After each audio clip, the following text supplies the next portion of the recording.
આપ જોઈ રહ્યા છો spark today news. Jain alert group of Vadodara અને શ્રી જૈન અનુકંપા ગ્રુપ દ્વારા પૂરની પરિસ્થિતિમાં દૂધ, સૂકો નાસ્તો, 3 ટાઈમ જમવાનું એટલે કે આ બધી વસ્તુઓનું વિતરણ કરવામાં આવ્યું છે।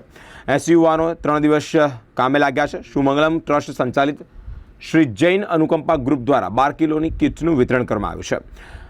અગ્રણી મનીષ શાહે જણાવ્યું હતું કે વડોદરામાં ભારે વરસાદ અને વિશ્વામિત્રીમાં આવેલા ઘોડાપૂરને કારણે શહેરમાં 27, 28 અને 29 આ 3 દિવસ જે અજંપા ભરી સ્થિતિ રહી તેને લઈને જે વડોદરા શહેરના જે વાસીઓ છે તે હેરાન થયા। જૈન આચાર્ય હેમચંદ્ર સુરી મહારાજના એલર્ટ ગ્રુપના યુવાનો ખડેપગે વડોદરાના વિવિધ વિસ્તારોમાં જઈ જીવન જરૂરી ચીજવસ્તુઓનું વિતરણ કર્યું છે। સાથે જ રોશન ઝવેરી, મનન શાહ, ધાર્મિક શાહ, જીગર બાપુ સહિતના યુવાનોએ આ કાર્ય કર્યું છે। આ દરમિયાન કારેલીબાગ જૈન સંઘના પ્રમુખ દીપકભાઈ ગાંધીએ જણાવ્યું હતું કે અમારા સંઘના અનુકંપા ગ્રુપ દ્વારા પૌવા, ઢેબરા, સુખડી વિતરણ કરવામાં આવ્યું છે। જયેશભાઈ ગાંધી યુવા કાર્યકર્તાઓ સાથે આ કામમાં લાગ્યા છે। આવતીકાલે 1000 કિટ એટલે કે ચોખા, દાળ, ખાંડ, ચા, ગોળ, લોટ વગેરે વસ્તુનું વિતરણ કરશે।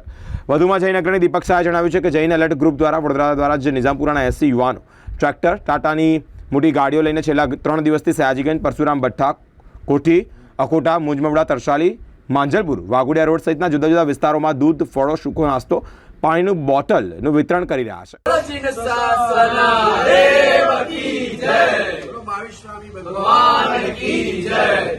બરોડામાં આ વરસાદનું પાણી વધારે ભરાઈ જવાથી અને પૂરનું પાણી ભરાઈ જવાથી બરોડા જૈન એલર્ટ ગ્રુપ તરફથી અને નિઝામપુરા જૈન એલર્ટ ગ્રુપ તરફથી 27, 28, 29 3 દિવસની આ જેને આમાં દુષ્કાળમાં જે તકલીફ પડી હતી એનું અનાજ વિતરણ, પાણીની બાટલનું વિતરણ, ફળ વિતરણ અને તથા ગરમ જમવાનું એનું 3 ટાઈમ સવાર, બપોર, સાંજનું અમારા 70 થી 80 યુવાનો દ્વારા થઈ રહી એ અત્યારે ચાલુ છે આ એક્ટિવિટી।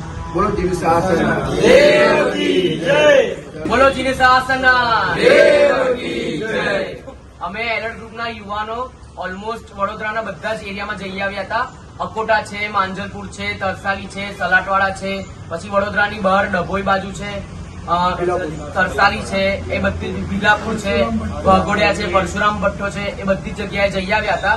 અમારી પાસે એક પિકઅપ હતું, એક ડમ્પર હતું, ટ્રેક્ટર હતા અને ખાસા બધા વાહનો અમે બધા લીધા હતા અને બધામાં જ્યાં જ્યાં પાણી હતા અને જ્યાં જ્યાં લોકો બહાર નતા આવી શકતા એ બધી જગ્યાએ અમે જમવાનું, પાણી, સૂકો નાસ્તો અને દૂધ આ 4 વસ્તુ મેઇન પહોંચાડી।